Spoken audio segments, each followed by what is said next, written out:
Hi viewers, welcome to AS Media. Namaste, welcome to AS Media.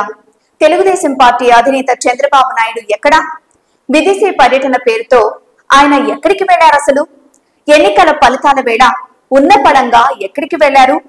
AP రాజకీయ వర్గాల్లో ఆఖరికి TDP శ్రేణుల్లోనూ దీనిపైనే చర్చ నడుస్తోంది. నారా చంద్రబాబు నాయుడు విదేశీ పర్యటనకు విశ్రాంతి కోసం వెళ్లారు. కాదు 74 ఏళ్ల చంద్రబాబు వైద్య పరీక్షల నిమిత్తం అమెరికాకు వెళ్లారు. కాదు ఎన్నికల ఫలితాల ముందర కుటుంబ సభ్యులతో సరదాగా గడిపేందుకు ఆయన విదేశాలకు వెళ్లారు.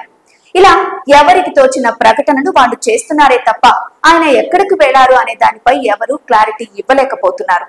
ఆఖరికి ఆయన పార్టీ కూడా. ఏపీ ప్రధాన ప్రతిపక్ష నేత చంద్రబాబు విదేశీ పర్యటన కోసం హైదరాబాద్ నుంచి తొలుత దుబాయ్ కి వెళ్లారు. అక్కడి నుంచి ఎక్కడికి వెళ్లారు అనే దానిపై గోప్యతను ప్రదర్శిస్తోంది తెలుగుదేశం పార్టీ. ఇక చంద్రబాబు ఏం చేసినా అది చూసే పత్రికలు సైతం ఆయన ఫారిన్ టూర్స్ పై వేర్వేరు కథనాలు ఇవ్వడం గమనార్హం. చంద్రబాబు పర్యటనకు వెళ్లే ముందు ఆయన తనయుడు నారా లోకేష్ విదేశాలకు వెళ్లారు. ఆయన కూడా ఎక్కడికి వెళ్లారనే దానిపై స్పష్టత కొరవడింది. ఇక చంద్రబాబు విశ్రాంతి కోసం అమెరికా వెళ్తున్నారంటూ లీకులిచ్చారు టీడీపీ శ్రేణులు. అయితే చంద్రబాబు అసలు అమెరికాకే రాలేదంటూ టీడీపీ ఎన్ఆర్ఐ నేత కోమటి జయరాం ప్రకటన చేయడంతో ఒక్కసారిగా గాలి తీసేసినట్లయింది.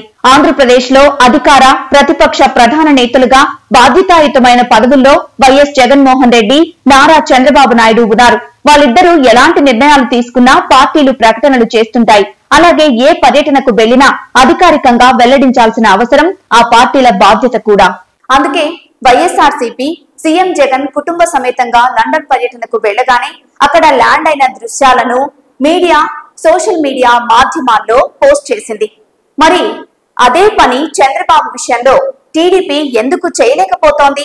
సాధారణంగానే చంద్రబాబు విదేశీ పర్యటనను ఏదో రాష్ట్రానికి ఉద్దేశించే పనిగా చూపించే మీడియా ఈసారి ఆ బిల్డప్ ఎందుకు ఇవ్వలేకపోతోంది?